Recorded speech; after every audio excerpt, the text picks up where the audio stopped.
सभी को मेरा नमस्कार। जो आज हमारा अगला चैप्टर है 15वां, जिसका शीर्षक है नीलकंठ और जिसके हमारे लेखिका है हमारी महादेवी वर्मा। यह रेखा चित्र विधा में लिखी गई है। रेखा चित्र विधा वो विधा कही जाती है जिसके जो हम पाठ पढ़ते हैं तो उस पाठ को पढ़ने से जो हमारे मस्तिष्क में एक चित्र बनता है तो वो क्या रेखा चित्र कहला जाता है। अगर उस रेखा चित्र के अंदर उस रेखा चित्र में इतना सुंदर चित्रण किया जाता है कि जैसे जैसे मानो कि हमारे आंखों के सामने वो घटना घट रही है। तो ये नीलकंठ एक दो जोड़े जो महादेवी वर्मा जी दो जोड़े मोर खरीद के लाती है, मोर और मोरनी। किस प्रकार से वो लेके आती हैं, किस प्रकार से वो लालन पालन होता है, किस प्रकार से वो आगे जाके बड़े होते हैं और कैसे वो उनका मृत्यु किस प्रकार से जाती है उस मोर की। तो आइए हम पाठ के माध्यम से जानेंगे। तो हम नीलकंठ पढ़ते हैं तो हमारा यहाँ से स्टार्ट होता है। उस दिन एक अतिथि को स्टेशन पहुंचाकर मैं लौट ही रही थी कि चिड़ियों और खरगोशों की दुकान का ध्यान आ गया। कि जब महादेवी वर्मा जी स्टेशन से किसी अतिथि को स्टेशन पहुंचाकर वापसी लौट रही थी तो उनको चिड़िया और खरगोश की दुकान का ध्यान आ गया और मैंने ड्राइवर को उसी की ओर चलने का आदेश दिया। बड़े मियाँ चिड़िया वाले की दुकान के निकट पहुंचे ही उन्होंने सड़क पर आकर ड्राइवर को रुकने का संकेत दिया। मेरे प्रश्न करने के पहले ही उन्होंने कहना आरंभ कर दिया, सलाम गुरुजी, पिछली बार आने पर आपने मोर के बच्चों के लिए पूछा था। तो उन्होंने कहा था कि जो दुकानदार आते उसने सलाम कहा और कहा था कि आपने मोर के बच्चों के लिए कहा था। तो शंकरगढ़ से एक चिड़िया मार 2 मोर के बच्चे पकड़ के लाया। मतलब कोई चिड़िया मार होगा तो वो क्या 2 बच्चे मोर के पकड़ के लाया। तो एक मोर है और एक मोरनी है, आप पाल ले। मोर के पंजों से दवा बनती है। जो ऐसे ही लोग खरीदने आए थे। आखिर मैंने सीने में भी तो इंसान का दिल है। उसने कहा कि और लोग आते हैं मतलब दवाई बनाने के लिए, मोर के पंजे से दवाई बनती है। उसने कहा मेरे सीने में भी दिल है, क्योंकि वो क्या करेंगे, दवाई बनाएंगे तो उनको मारना पड़ेगा। तो मारने के लिए ऐसे मासूम चिड़ियों को कैसे दूं? कहता मैं ऐसे चिड़ियों को मैं क्यों दूं मारने के लिए? टालने के लिए मैंने कह दिया गुरुजी ने मंगवाए हैं। उन्होंने कहा मैंने टालने के लिए कह दिया कि गुरुजी ने मंगवाए हैं। वैसे ये कमबख्त रोजगार भी खराब है, बस पकड़ो पकड़ो मारो मारो। तो वो दुकानदार कहता है, बड़े मियाँ के भाषण का तूफान मेल के लिए कोई निश्चित स्टेशन नहीं था। मतलब जो दुकानदार था वो बस बोलता जाता, वो रुकता नहीं। सुनने वाला थक कर जहाँ रोक दे वहीं स्टेशन मान लिया जाता है। इस तथ्य से परिचित होने के कारण ही मैंने बीच में ही उन्हें रोककर पूछा, मोर के बच्चे हैं कहाँ हैं?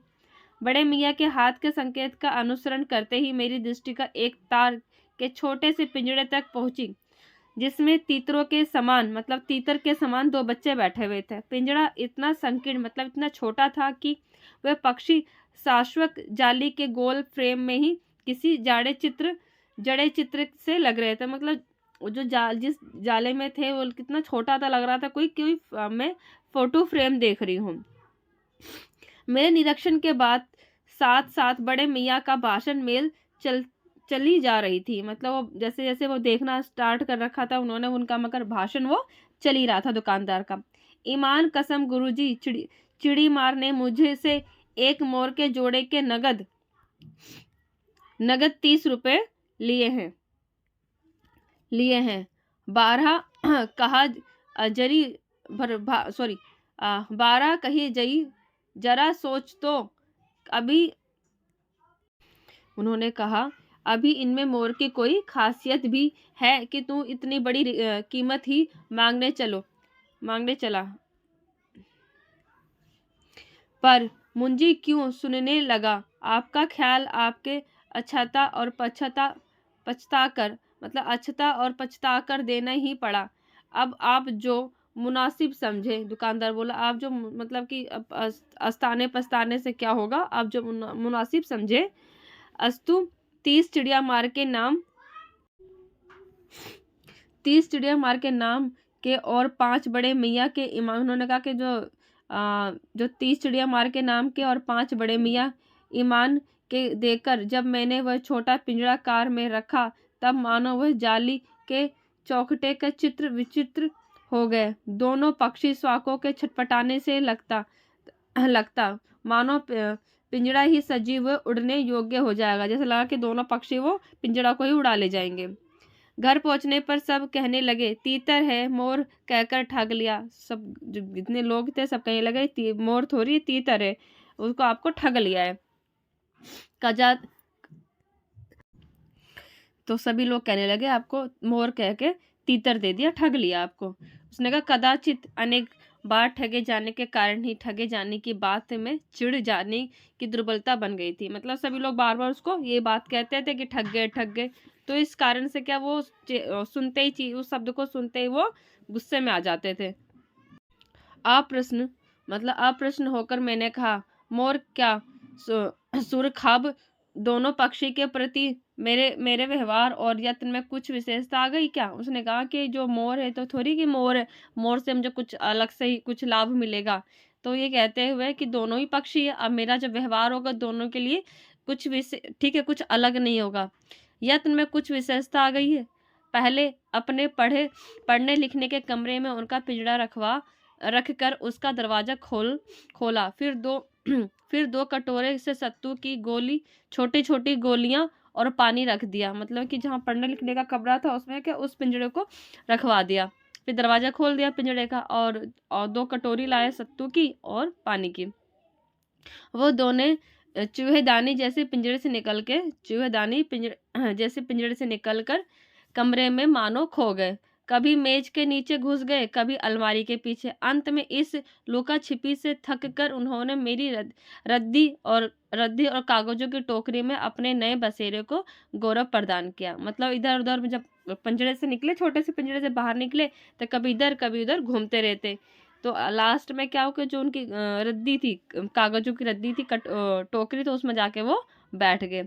2-4 दिन वे इसी प्रकार इधर उधर गुप्तवास करते रहे, मतलब इधर उधर छुप के रहते रहे और रात में रद्दी की टोकरी में आकर प्रकट होते रहे।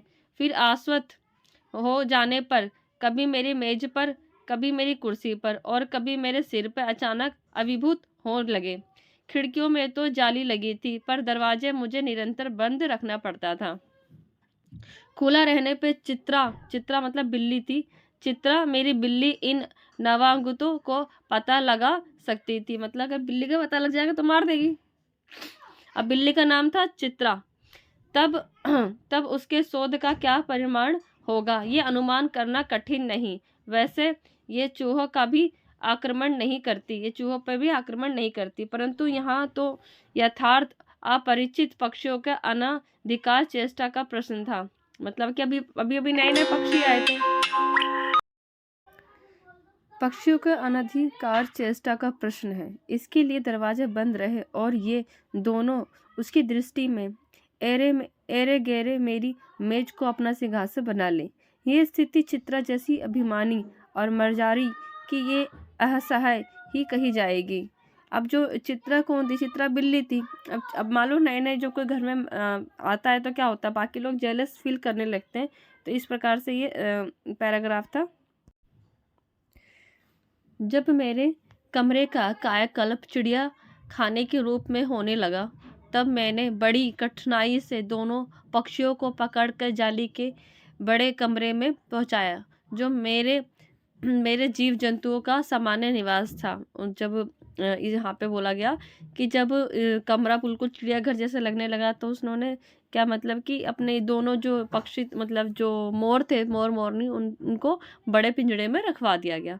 दोनों नवागतों ने पहले से रहने वालों में वैसा ही कौतूहल जगाया जैसे नववधु के आगमन पर परिवार में स्वाभाविक है कि ललका कबूतर नाचना छोड़कर पैर पड़े और उनके चारों ओर घूम घूम कर गुटरुगु की रागनी अलापने लगे। बड़े खरगोश सभासदों के समान क्रम में बैठकर गंभीर भाव से उनका निरीक्षण करने लगे। उनकी गेंद जैसे छोटे खरगोश उनके चारों ओर उछल कूद मचाने लगे। तोते मानो भली भांति देखने के लिए एक आंख बंद करके उनका परीक्षण करने लगे। उस दिन चिड़ियाघर में मानो भूचाल आ गया। धीरे धीरे दोनों मोर के बच्चे बढ़ने लगे। उनका कायाकल्प वैसे ही क्रम से और रंग में था जैसे कि इल्ली से तितली का बनना। जैसे तितलियाँ बनती है ना, धीरे धीरे धीरे धीरे कलरफुल होती है, उस प्रकार से। आज जब वो बड़े पिंजड़े में आते हैं जहाँ पर सभी महादेवी वर्मा जी द्वारा रखे गए उनके जितने भी पक्षी और जीव जंतु होते हैं, तो वहाँ पे जब दोनों आते हैं तो किस प्रकार से कौतूहल, बेचैनी हो वो माहौल बन जाता है। तो पूरा यहाँ पे विवरण किया गया है, किस प्रकार से कैसे लग रहा है, आंखों के सामने कोई चित्रण बन रहा हो। मोर के सिर पर कलगी और संघन ऊंची और तथा चमकीली हो गई, चोंच अधिक और बंकिम और पेनी हो गई, गोल आंखों में इंद्रणी और नीलांब धूती झलकने लगी, लंबी नील हरित ग्रीवा की हर भंगिमा में धूप छावी तरंगे उठने और गिरने लगी।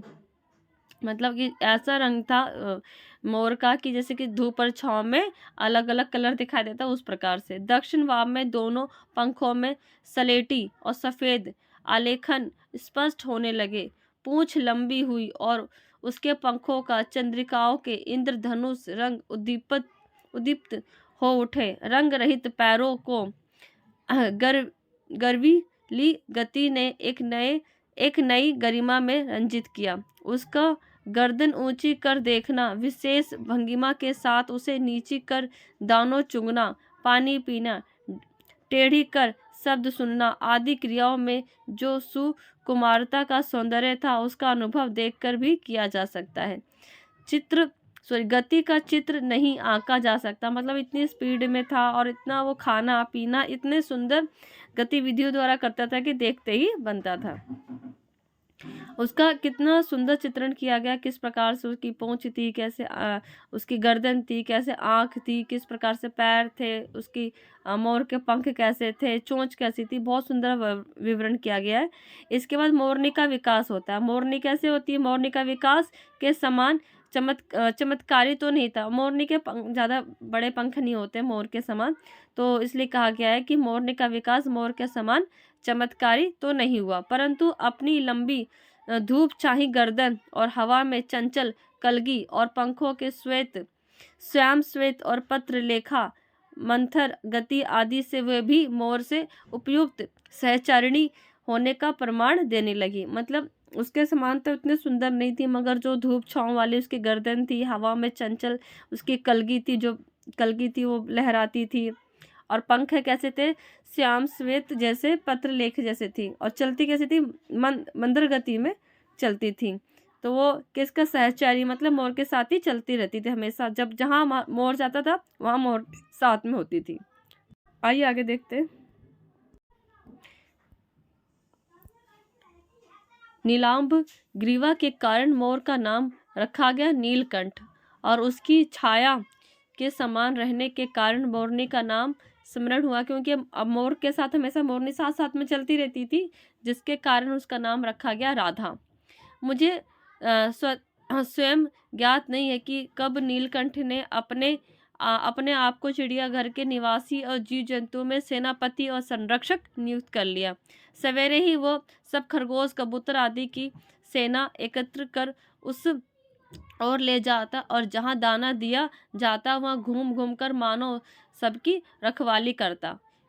किसी ने कुछ गड़बड़ की तो वह अपने तीखे चंचू प्रहार से उसे दंड देने में दौड़ा। खरगोश के छोटे बच्चों को वह चोंच से उनके कान पर पकड़कर ऊपर उठा लेता था। जब तक वे आर्त क्रंदन ना करने लगे तो उन्हें अधर में लटकाए रहता। कभी कभी उसकी पैनी चोंच से खरगोश के बच्चों को कर्ण वेद संस्कार हो जाता, मतलब कानों का छेद हो जाता था तो संस्कार हो जाता। तो पर वे भी कभी उसे क्रोधित होकर अवसर नहीं देते, क्रोधित होने का अवसर नहीं देते। कोई भी जो पशु पक्षी होते थे उसको गुस्सा नहीं दिलाते थे। दंड विधान के समान ही उन जीव जंतुओं के प्रति उसका प्रेम भी असाधारण था। प्राय वह मिट्टी में पंख फैलाकर बैठ जाता और वे सब उसकी लंबी पूंछ और संघन पंखों में छुआल सा खेल खेलते, मतलब छुपन छुपाई सा खेल खेलते।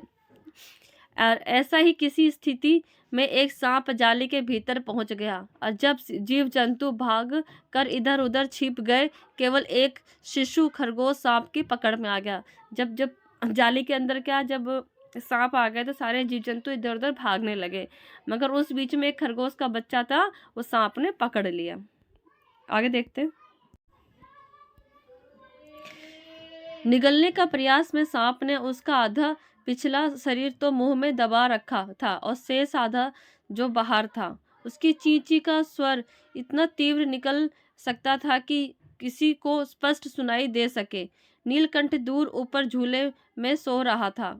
उसी के चौकन्ने कानों ने उसके मंद स्वर की व्यथा पहचानी और वह पूंछ पंख समेटकर सर से एक झपटे से नीचे आ गया। संभवतः अपनी सहज चेतना से ही वह उसने समझ लिया होगा कि सांप के फन पर चोंच मारने से खरगोश भी घायल हो सकता है। अब क्या, मोर तो कहीं दूर था, झूले पे सोया हुआ था, मगर जब खरगोश का बच्चा चिल्लाने लगा तो उसकी आवाज सुन के वो चौकन्ना हो गया और तुरंत वो अपने उड़ के वो वहां पर आता है। मगर वो सोच जाता है कि अगर मैं चोंच मारूंगा तो खरगोश भी घायल हो सकता है। उसने पहले से ये भाप लिया था। अब उसने सांप को फन के पास पंजों से दबाया, जो फन को क्या अपने पंजों से दबाया और फिर चोंच से इतने प्रहार किए कि वो अधमरा हो गया और पकड़ ढीली पड़ते ही खरगोश का बच्चा मुंह से निकल तो आया, परंतु निश्चेष्ट सा ही पड़ा था। मतलब कि जब उसके पंख पे आके पंजों से दबाया और चोंच से प्रहार करके उसको अधमरा कर दिया तो क्या हुआ, ढीली हो गई तो खरगोश बाहर निकल गया। राधा ने सहायता देने के लिए आवश्यकता नहीं समझी। राधा ने क्या, मतलब इतना स्ट्रोंग था मोर कि उसको इतनी आवश्यकता नहीं समझी कि मैं उसकी सहायता करूं, परंतु उसने मंद केका से मतलब आवाज करके उसने असाधारण घटना की सूचना सबको प्रसारित कर दिया, सभी को बता दिया। माली पहुंचा, फिर हम सब पहुंचे। नीलकंठ जब सांप के 2 खंड कर चुका तब शिशु खरगोश के पास गया। जब सांप के 2 टुकड़े कर दिया तो उसके पास पहुंचा, खरगोश के पास। रात भर उसे पंखों के नीचे रखे ऊष्मा देता रहा, अपने पंखों के नीचे रख के उसको गर्मी देता रहा खरगोश को। और कार्तिकेय ने अपने युद्ध वाहन के लिए मयूर को क्यों चुना होगा? ये उस पक्षी का रूप है जो स्वभाव देखकर समझ में आ सकता है। मयूर की कला प्रिय वीर पक्षी है, हिंसक मात्र नहीं। मतलब कि वो कला प्रिय है, पक्षी है, ना कि वो हिंसक मात्र है। इसी से वह बाज और चील की श्रेणी में नहीं रखा जाता, क्योंकि बाज और चील क्या होते हैं, हिंसक पक्षी है, इसलिए उसको इस श्रेणी में नहीं रखा जाता। उसको कला प्रिय वीर पक्षी में रखा जाता है। जिनका जीवन क्रूर कर्म है, किसका? चील और कौवा का। नीलकंठ में उसकी जातिगत विशेषता तो थी ही, उसका मानवीकरण भी हो गया और मेघों की सांवली छाया में अपने इंद्रधनुष के गुच्छे जैसे पंखों को मंडला आकार बनाकर जब वह नाचता तब उस नृत्य में एक सहजात ले ताल रहता और आगे पीछे दाहिने बाइये क्रम में घूम कर वह किसी अलक्ष्य सम पर ठहर जाता। राधा नीलकंठ के समान नहीं नाच सकती थी, परंतु उसकी गति में भी एक छंद रहता। जब बादल छाने लगते तो क्या करता नीलकंठ, मतलब मोर था, वो क्या नाचना स्टार्ट कर देता। अब राधा तो उसके समान नाच नहीं पाती थी, मगर क्या करती थी, उस जुल्ले में भी वो अपना पैर हिलाती रहती थी। वो नृत्य मगर नीलकंठ के दाहिने ओर के पंख को छूती हुई तो बाईं ओर निकल आती तो बाई पंख में स्पर्श कर दाहिनी ओर। इस प्रकार से उसकी परिक्रमा में भी एक पूरक ताल परिचय मिलता। नीलकंठ ने कैसे, आइए आगे देखते। नीलकंठ समझ लिया कि उसका नृत्य मुझे बहुत भाता है। ये तो नहीं बताया जा सकता कि, परंतु अचानक एक दिन वह मेरे जाली घर के पास पहुंचते ही अपने झूले से उतरकर नीचे आ गया और पंखों का सतरंगी मंडलाकार छाता बनाकर तानकर नृत्य की भंगिमा में खड़ा हो गया। तब से वह भंगिमा नृत्य क्रम में बन गई। प्राय मेरे साथ कोई ना कोई देसी विदेशी अतिथि भी पहुंच जाता, मतलब लेखक के पास कोई ना कोई विदेशी अतिथि पहुंच जाता और नीलकंठ की मुद्रा को अपने प्रति सम्मान पूर्वक समझकर विस्मयादिभूत हो उठता। कई विदेशी महिलाओं ने तो उसे परफेक्ट जेंटलमैन की उपाधि दे डाली। इस नुकीली पैनी चोंच से वह भयंकर विषधर को खंड खंड कर सकता था। उसी से मेरी हथेली पर रखे हुए भुने चने ऐसी कोमलता से होले होले उठाकर खाता कि हंसी भी आती। वो मतलब कि सोचते कि वो इतने बड़े सांप को खंड खंड कर सकता, मगर मेरी हथेली पे इतने धीरे धीरे इतने होले होले खाता कि चोंच नहीं लगने देता। विस्मय भी होता है, मतलब आश्चर्य भी होता है। फलों के वृक्षों से अधिक उसे पुष्पित और पल्लवित वृक्ष भाते हैं, मतलब फलों से ज्यादा उसको फूल और फल भाते हैं। वसंत में जब आम के वृक्ष सुनहली और मंजरियों में लद जाते, अशोक ने लाल पल्लवों में ढक जाता, तब जाली घर में वह इतना अस्थिर हो उठता कि उसे बाहर छोड़ देना पड़ता। मतलब कि जब बसंत आता तो फलों पे क्या फल और अलग अलग तरह के फूल आने लगते हैं, तो उसको देख के वो क्या करने लगता, वो अस्थिर हो जाता, तो जिसके कारण उसको बाहर छोड़ना पड़ता। नीलकंठ और राधा की सबसे प्रिय ऋतु तो वर्षा ही थी। मेघों की उमड़ आने से पहले ही वह हवा में उसकी सहज आहट पा लेते, और तब उसकी मंद केका की गूंज अनगूंज तीव्र से तीव्रतर होती, और मानो बूंदों के उतरने के लिए सोपान पंक्ति बनने लगती थी। मेघ के गर्जने के ताल पर ही उनके तमन्ने नृत्य का आरंभ होता, और फिर मेघ जितना अधिक गरजता, बिजली जितनी अधिक चमकती, बूंदों की रिमझिमाहट इतनी तीव्र होती जाती, नीलकंठ के नृत्य का वेग उतना ही अधिक बढ़ता। मतलब जितने तेज मेघ बादल बरसते, उतनी तेज वो मोर नाचने लगता। उसकी केका का स्वर इतना ही मंद्र से मंद्रतर होता, मेघ के थम जाने पर वह दाहिने पंजे पर दाहिने पंख और बाएं पंख के फैलाकर सुखाता। कभी कभी वो दोनों एक दूसरे के पंखों से टपकने वाली बूंदों को चोंच से पीकर पंखों को गीलापन दूर करते। मतलब क्या, एक दूसरे को क्या करते, वो गीलापन दूर करते पी के उसके पानी को। इस आनंद उत्सव की रांगनी में बेमेल स्वर जैसे बज उठा, और यही भी एक करुण कथा है। एक दिन मुझे किसी कार्य से नखास कोने में निकलना पड़ा, और बड़े मियाँ ने पहले के समान कार को रोक लिया, और इस बार किसी पिंजड़े की ओर नहीं देखूंगी, यह संकल्प मैंने बड़े मियाँ की,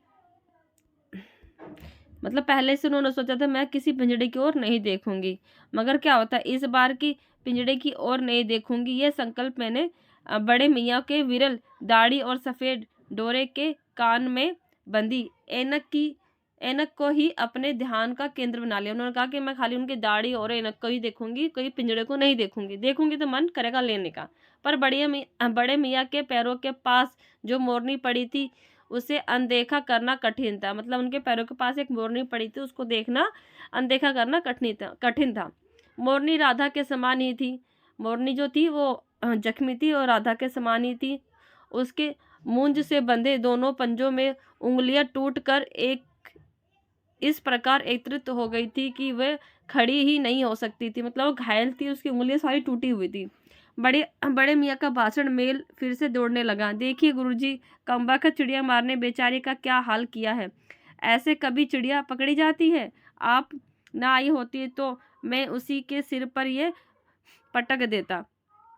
पर आपसे भी ये अधमरी मोरनी ले जाने को कैसे कहूँ? ये दुकानदार कहता है कि आपसे मैं कैसे अधमरी मोरनी को ले जाने को कहूँ मैं। सारांश ये है कि 7 रुपये देकर मैं उसे अगली सीट पर रखवा कर घर ले आई। मतलब 7 रुपये दे के उसको अगली सीट पर मैं लेके घर आ गई। एक बार फिर मैंने पढ़ने लिखने का कमरा अस्पताल बना लिया। फिर से उसको अपने रूम में, पढ़ने लिखने वाले रूम में उसको रख दिया। पंजों की मरहम पट्टी और देखभाल करने पर वह महीने भर में अच्छी हो गई। महीने भर में क्या, मोरनी अच्छी होगी जो जख्मी थी।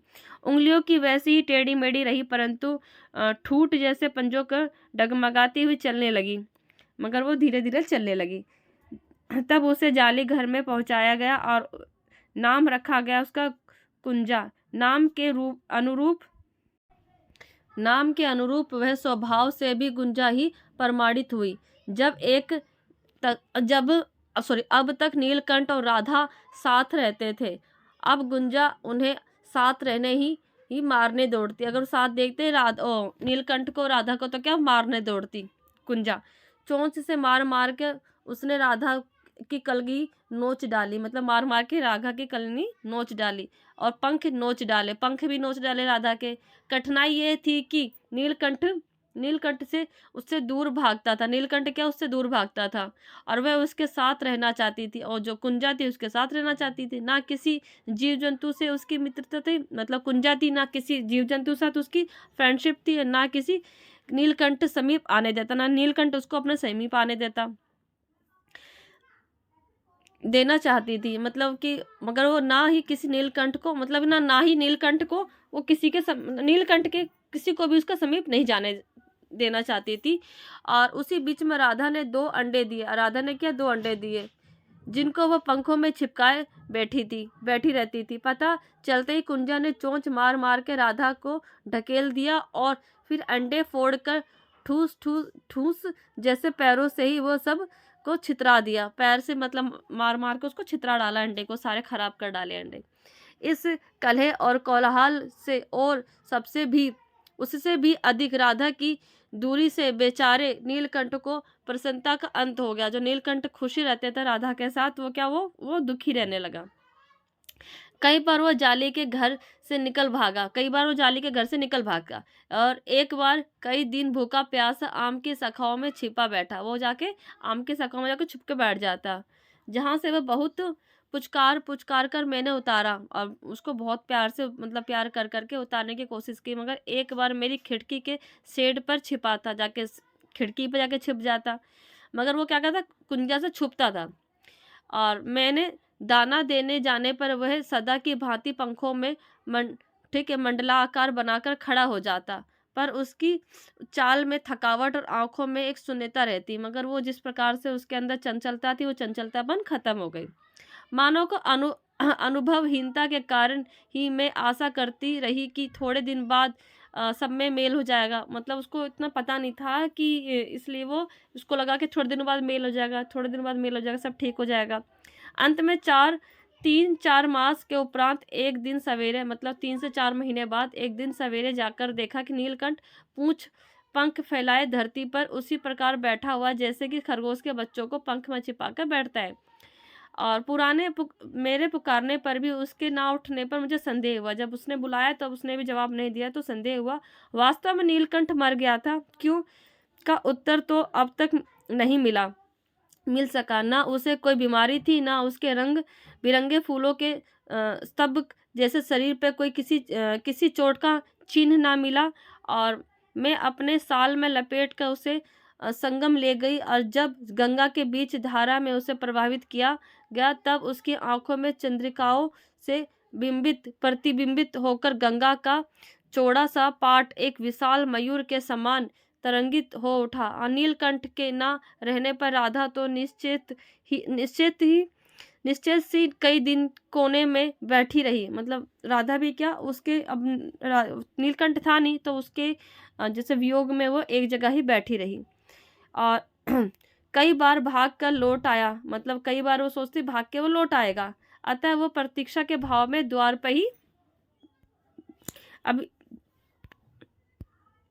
पे ही दृष्टि लगाए रहती। मतलब राधा वो सोचती कि अभी आ जाएगा, अब आ जाएगा, वो द्वार पे दृष्टि लगाए रहती। पर कुंजा ने कोलाहल के साथ खोज ढूंढ आरंभ की। अब कुंजा भी क्या इधर उधर ढूंढने लगी। खोज के क्रम में वह प्राय जाली का दरवाजा खुलते ही बाहर निकल आती, और आम, अशोक और कचनार आदि शाखाओं में नीलकंठ को ढूंढती। वो जाके जहाँ बैठता वहां जाके ढूंढती। एक दिन आम से उतर रही थी। एक दिन क्या, वो आम से उतर रही थी, और कजरी एक एलेक्सियन कुत्ती थी, मतलब डॉग था एक कजरी, उसका नाम कजरी था, एलेक्सियन डॉग थी। उसके सामने वो पड़ गई। स्वभाव के अनुसार उसने कजली, मतलब जो डॉग पे क्या किया, उसने चोंच से उसने मारना स्टार्ट किया। कजली पर भी चोंच से प्रहार किया। परिणाम क्या हुआ, कजली के 2 दांत उसके गर्दन पे लग गए। और इस बार उसका कलह और कोलाहल का द्वेष और प्रेम भरा जीवन बचाया ना जा सका। मतलब जो प्रेम और द्वेष का जो मतलब सबसे प्यार और तो ये द्वेष करती थी, उसका जीवन नहीं बचाया, मतलब कह सकते हैं कि वो जो कुंजा थी वो मर गई थी। परंतु इस दिन पक्षियों ने मुझे पक्षी प्रकृति की विभिन्नता का जो परिचय दिया वह मेरे लिए विशेष महत्व रखता है। राधा अब प्रतीक्षा में ही दुकेली ही है, मतलब अब राधा के अकेले ही वो प्रतीक्षा कर रही है। आषाढ़ में जब आकाश मेघाच्छन्न हो जाता, तब वह कभी ऊँचे ऊँचे झूले पर और कभी अशोक के डाल पर अपनी केका को तीव्रता करके नीलकंठ को बुलाती रहती। तो जो ये चैप्टर हमारा खत्म हो गया है। जो इसमें लास्ट में देखेंगे कि जो मोर के वियोग में मोरनी खाली उसको ढूँढती रहती है, उसको इतनी बेचैनी रहती है कि जब बारिश के मौसम में तो क्या करती है वो तीव्र चिल्ला-चिल्ला के उसको बुलाती रहती। और मोर भी एक कहते हैं कि उसके अलग होने के कारण, उसके राधा के अलग होने के कारण वो भी धीरे-धीरे एक कह सकते हैं कि ऐसी स्थिति में आ गया कि उसको प्राण त्यागने पड़े अपने। और कुंजा कह सकते हैं कि कैसा मतलब उनका अलग ही कुंजा का प्रेम था कि वो किसी को उसके पास नहीं आने देना चाहती थी। और उसी खोजबीन में उसकी भी मृत्यु हो जाती है। तो यहाँ में महादेवी वर्मा ने बहुत सुंदर चित्रण किया गया है पक्षी और जो नीलकंठ और राधा का बताया गया है। तो ये हमारा चैप्टर यहाँ ख़त्म हो जाता है। आप सब ऐसे पढ़ते रहो, आगे बढ़ते रहे, हम नेक्स्ट चैप्टर फिर करेंगे। तो आप सबका बहुत बहुत धन्यवाद। Thank you. आप सबका दिन शुभ रहे।